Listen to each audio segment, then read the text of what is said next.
Share market की 200 से भी ज्यादा बुक्स पढ़ने के बाद मुझे ये 25 लेसन सीखने को मिले जो हम इस वीडियो में जानेंगे। लेसन 1, कंपाउंडिंग का बेनिफिट उठाने के लिए आपको अपनी इन्वेस्टमेंट जल्दी स्टार्ट करनी चाहिए। कंपाउंडिंग और इन्वेस्टमेंट का असली बेनिफिट आपको लॉन्ग टर्म में ही देखने को मिलेगा। कंपाउंडिंग और लेवरेज के बिना बहुत बड़ा पैसा नहीं कमाया जा सकता है। कंपाउंडिंग और लेवरेज के बिना अमीर नहीं बना जा सकता है।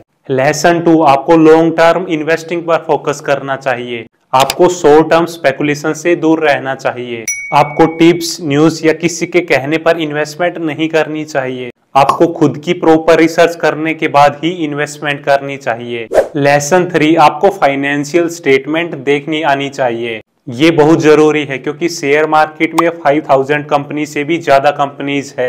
उनमें से अच्छी कंपनी सिलेक्ट करने के लिए ये बहुत ज्यादा जरूरी है। फिनेंशियल स्टेटमेंट 3 तरह की होती है: बैलेंस शीट, इनकम स्टेटमेंट और कैश फ्लो स्टेटमेंट। इन्हीं 3 स्टेटमेंट से आप किसी भी कंपनी की फाइनेंशियल हेल्थ पता कर सकते हैं और उस कंपनी के फ्यूचर पोटेंशियल का आइडिया लगा सकते हैं कि वो कंपनी फ्यूचर में कैसा परफॉर्म कर सकती है। लेसन 4, आपको अपनी इन्वेस्टमेंट को अलग अलग सेक्टर्स या एसेट क्लास में करना चाहिए। इससे आप अपनी इन्वेस्टमेंट के रिस्क को कम कर सकते हैं। इससे आपको स्टेबल और अच्छे रिटर्न्स मिलेंगे। ज्यादा अच्छा होगा अगर आप उन इन्वेस्टमेंट इंस्ट्रूमेंट्स में अपनी इन्वेस्टमेंट करेंगे जिन इन्वेस्टमेंट इंस्ट्रूमेंट्स की आपके पास नॉलेज और एक्सपर्टीज है, क्योंकि बड़ा पैसा कन्विक्शन से ही बनेगा और कन्विक्शन आएगा नॉलेज से। लेसन 5, आप ऐसे इन्वेस्टमेंट इंस्ट्रूमेंट्स में इन्वेस्टमेंट करें जिसकी आपके पास नॉलेज है। आप ऐसे बिजनेसेस में इन्वेस्ट करें जिन्हें आप समझते हैं। अगर आपको किसी फील्ड की नॉलेज है तो आप उस फील्ड की कंपनी को ज्यादा अच्छे से एनालाइज कर सकते हैं और सही कंपनी सेलेक्ट कर सकते हैं, ताकि अगर वो कंपनी कभी बुरा परफॉर्म भी करे तो भी आप उसे कन्विक्शन और कॉन्फिडेंस के साथ होल्ड कर सकें। लेसन 6, आपको वैल्यू इन्वेस्टिंग पर फोकस करना चाहिए। वैल्यू इन्वेस्टिंग का मतलब है अंडर वैल्यूड स्टॉक्स ढूंढकर उनमें इन्वेस्ट करना। वैल्यू इन्वेस्टिंग में आप ऐसे स्टॉक्स ढूंढते हैं जो फंडामेंटली बहुत स्ट्रॉन्ग है, लेकिन वो स्टॉक उतना ज्यादा पॉपुलर नहीं है। वो स्टॉक उसके एक्चुअल प्राइस से कम प्राइस पर ही मिल रहा है। अगर आप एक अंडर वैल्यूड स्टॉक में उसके स्टार्टिंग फेज में ही इन्वेस्ट कर देते हैं तो आप उससे एक्स्ट्रा ऑर्डिनरी रिटर्न्स कमा सकते हैं। लेसन 7, आपको प्रॉपर रिस्क मैनेजमेंट करना चाहिए। आपको अपनी कैपिटल को हमेशा सेफ रखना चाहिए, फिर चाहे आप कम ही रिटर्न्स क्यों ना कमा पाओ।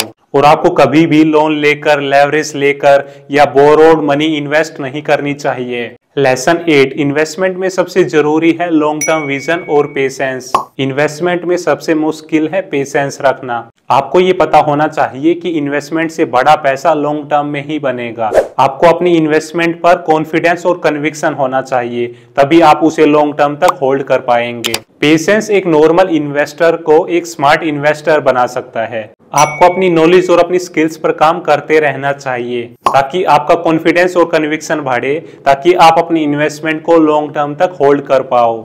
लेसन 9, आपको हार्ड मेंटेलिटी को अवॉइड करना चाहिए। ज्यादातर लोग बड़ा पैसा नहीं कमा पाएंगे, सो अगर आप भी वही करेंगे जो ज्यादातर लोग कर रहे हैं तो आप भी बड़ा पैसा नहीं कमा पाएंगे। आपको हार्ड मेंटेलिटी अवॉइड करनी चाहिए, उससे बड़ा पैसा नहीं बनेगा और उससे आपका लॉस भी हो सकता है।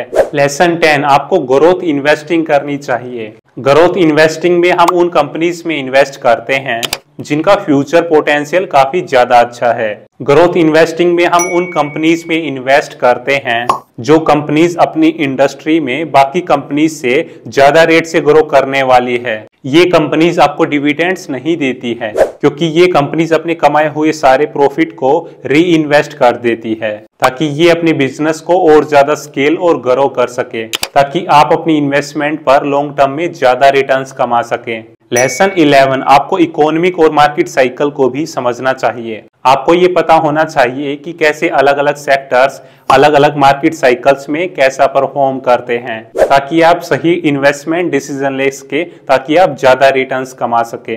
लेसन 12, आपको अपने इमोशंस को कंट्रोल में रखना चाहिए। इमोशंस में आकर अगर आप डिसीजन लोगे तो आपके डिसीजंस के गलत होने के चांसेस ज्यादा होंगे। इन्वेस्टमेंट में आपको अपने इमोशंस को खुद पर हावी नहीं होने देना है। आपको अपने इमोशंस की बजाय अपने डेटा और अपने एनालिसिस के बेसिस पर डिसीजन लेना है। लेसन 13, आपको प्रॉपर मार्केट रिसर्च करनी आनी चाहिए। मतलब कि मार्केट का ट्रेंड क्या है, कंपनी के फंडामेंटल्स कैसे हैं, इंडस्ट्री या सेक्टर की परफॉर्मेंस कैसी है, ये सब आपकी हेल्प करता है राइट इन्वेस्टमेंट डिसीजन लेने में। लेसन 14, आप ETF एंड म्यूचुअल फंड्स में भी इन्वेस्ट कर सकते हैं।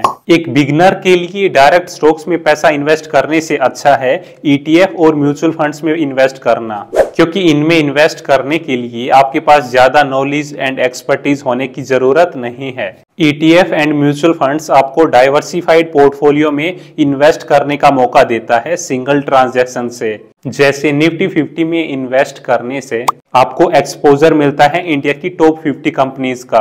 लेसन 15, सेक्टर रोटेशन स्ट्रेटजी का यूज करके आप ज्यादा रिटर्न जनरेट कर सकते हैं। इस स्ट्रेटजी में आप अपनी इन्वेस्टमेंट को एक सेक्टर से दूसरे सेक्टर में शिफ्ट करते हैं ताकि आप इकोनॉमिक साइकिल्स का एडवांटेज ले सके। लेसन 16, आप मार्केट टाइमिंग के लिए टेक्निकल एनालिसिस का यूज कर सकते हैं। मूविंग एवरेज जैसे इंडिकेटर से आप मार्केट का ट्रेंड पता कर सकते हैं। RSI जैसे इंडिकेटर से आप ये पता कर सकते हैं कि शेयर ओवरबॉट है या फिर ओवरसोल्ड। आप कैंडलस्टिक पैटर्न्स भी सीख सकते हैं। इन सब से आप एंट्री और एग्जिट पॉइंट जान सकते हैं। लेसन 17, आपको अपने पोर्टफोलियो को रेगुलरली रिव्यू और रीबैलेंस करते रहना चाहिए।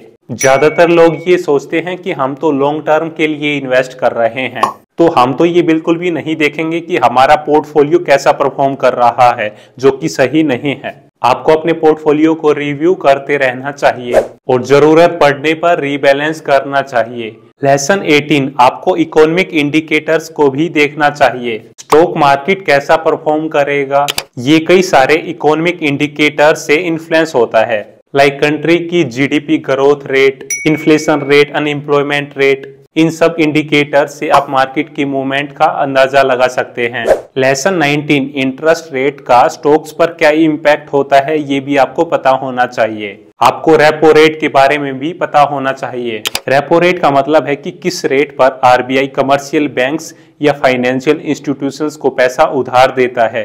अगर RBI रेपो रेट को कम करता है, इसका मतलब उधार लेना सस्ता हो गया है, जिससे ज्यादा से ज्यादा लोग उधार लेंगे और इससे इकोनॉमी में बूस्ट आएगा। रेपो रेट कम होने से उस सेक्टर में ग्रोथ आएगा जहां पर लोग ज्यादा लोन्स लेते हैं, like real estate and automobiles. Lesson 20, आपको ऐसी कंपनीज में इन्वेस्ट करना चाहिए जिनके पास इकोनॉमिक मोट हो। इकोनॉमिक मोड का मतलब है कि उन कंपनीज के पास कोई कम्पिटिटिव एडवांटेज है, मतलब कि उस कंपनी में क्या अलग है, क्या अच्छा है, जिसके कारण वो कंपनी आने वाले टाइम में भी अच्छा ही करेगी। लेसन 21, आपको फाइनेंस की भी नॉलेज होनी चाहिए, मतलब कि आपको पता होना चाहिए कि वो कौन सी साइकोलॉजिकल चीजें हैं जो हमारे इन्वेस्टमेंट डिसीजन को कंट्रोल करती है। हर इंसान के अंदर कुछ बायसेस होते हैं, लाइक कन्फर्मेशन बायस। इसमें आप ऐसी इंफॉर्मेशन पर ध्यान देते हैं जो आपकी नॉलेज और बिलीफ से मैच करे। एक और बायस है और कॉन्फिडेंस बायस। इसमें एक इंसान को लगता है कि उसको स्टॉक सेलेक्ट करना आता है और वो जिस भी स्टॉक में इन्वेस्ट करेगा वो अच्छा ही परफॉर्म करेगा, क्योंकि वो स्टॉक उस पर्सन ने सिलेक्ट किया है। लेसन 22, आपको कंपनी की एनुअल रिपोर्ट देखनी आनी चाहिए, क्योंकि ये प्राइमरी सोर्स होता है जिससे आप किसी भी कंपनी के बारे में जान सकते हैं। इसे आप गूगल से चेक कर सकते हैं, उसे डाउनलोड भी कर सकते हैं। एनुअल रिपोर्ट में सबसे इम्पोर्टेंट होता है कंपनी की फाइनेंशियल्स, जिसे देखकर आपको पता चल जाएगा कि कंपनी फाइनेंशियली कैसा कर रही है। सिर्फ इस एनुअल रिपोर्ट से आप उस कंपनी के बारे में बहुत कुछ जान सकते हैं। लेसन 23, आपको corporate governance and ethical practices भी देखनी चाहिए। आपको हमेशा ऐसी कंपनीज में इन्वेस्ट करना चाहिए जिनका कॉर्पोरेट गवर्नेंस स्ट्रॉन्ग हो और वो कंपनी एथिकल प्रैक्टिसेस फॉलो करती हो। उन कंपनीज का मैनेजमेंट भी अच्छा होना चाहिए। जिन कंपनीज का मैनेजमेंट अच्छा नहीं होता है वो बहुत बार अपने शेयर होल्डर्स के साथ स्कैम कर देते हैं। लेसन 24, अगर आपको शेयर मार्केट से रेगुलर इनकम चाहिए तो आप डिविडेंड्स देने वाले शेयर्स में इन्वेस्ट कर सकते हैं। अगर आप ग्रोथ इन्वेस्टर हैं तो आप डिविडेंड्स देने वाले शेयर से दूर रहो। आपको अपना सारा पैसा भी डिविडेंड्स देने वाले शेयर्स में नहीं लगाना चाहिए, क्योंकि वहां आपको अपनी इन्वेस्टमेंट पर बहुत ज्यादा रिटर्न्स नहीं मिलेंगे। कोई कंपनी अगर बहुत ज्यादा डिविडेंड्स दे रही है तो इसका मतलब है कि उस सेक्टर में ग्रोथ का स्कोप बहुत कम है। लेसन 25, आप जिस सेक्टर या स्टॉक में इन्वेस्ट कर रहे हैं तो सबसे पहले तो आपको उसके लॉन्ग टर्म मार्केट ट्रेंड को जानना चाहिए। उसका फ्यूचर ग्रोथ पोटेंशियल कितना है ये आपको पता होना चाहिए। आपको ऐसी कंपनीज, ऐसे सेक्टर्स में इन्वेस्ट करना है जिनमें ग्रोथ पोटेंशियल ज्यादा है, जिनका लॉन्ग टर्म मार्केट ट्रेंड भी ऊपर हो। आप इस वीडियो का सेकंड पार्ट भी जरूर देखना। आप ऐसे ही वैल्यूएबल कंटेंट के लिए इस चैनल को सब्सक्राइब करें। इस वैल्यूएबल कंटेंट को अपने दोस्तों के साथ जरूर शेयर करें।